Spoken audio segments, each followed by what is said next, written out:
Let's go to Steve Bannon, because Steve Bannon Yeah. is a white supremacist who believes that he really should run this world. And he believed it so much so that he thought that he was not going to respond to the subpoena from the United States Congress Select Committee for the January 6th investigation. He tried to ignore it. Well, they put out an indictment and he subsequently turned himself in. He had a lot to say as he was coming and going into surrender. Let's take a look at it. Okay, hang on. They have their opinions. I'm telling you right now, this is going to be the misdemeanor from hell for Merrick Garland, Nancy Pelosi, and Joe Biden. Joe Biden ordered Merrick Garland to prosecute me from the White House lawn when he got off Marine One.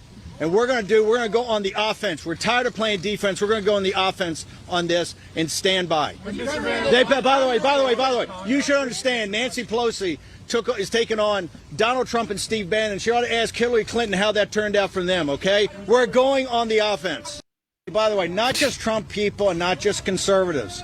Every progressive and every liberal in this country that likes freedom of speech and liberty, okay, should be fighting for this case. That's why I'm here today. For everybody, I'm never going to back down, and they took on the wrong guy this time, okay?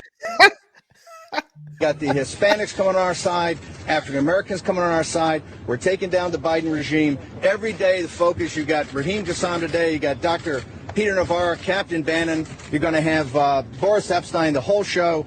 Intense. We got polling out, economic data out, everything. I want you guys to stay focused, stay on message. Remember, signal, not noise. This is all noise, that's signal. Thank you very much. Who is this clown, bro? This is Donald Trump's top dog. He was in the White House with Donald Trump for I don't know exactly how long. I don't want to put a time length, but he had to leave the White House. When he left the White House, he started his movement. His movement is an international movement. He's a part of it, and they are all right-wing Kyle Rittenhouses. It is a brotherhood of international fascists. Let's call them Biff. They're a bunch of Biffs. And they believe that they have the right to dictate the world order. I kid you not. Steve Bannon believes at a spiritual level that he has, and his lineage and his people, the pasty bunch, have the authority to dictate the entirety of humanity.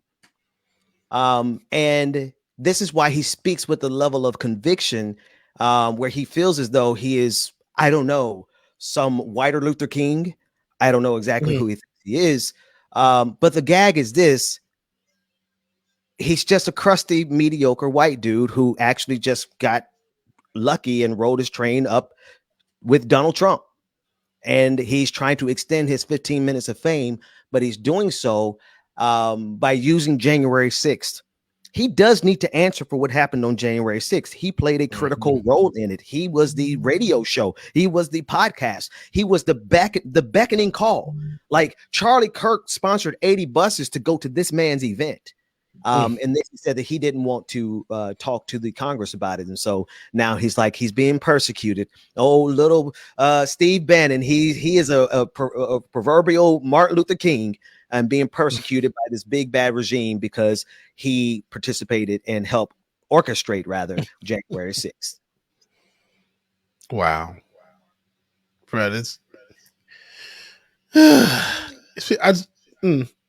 deep. You leaving me speechless today, bro.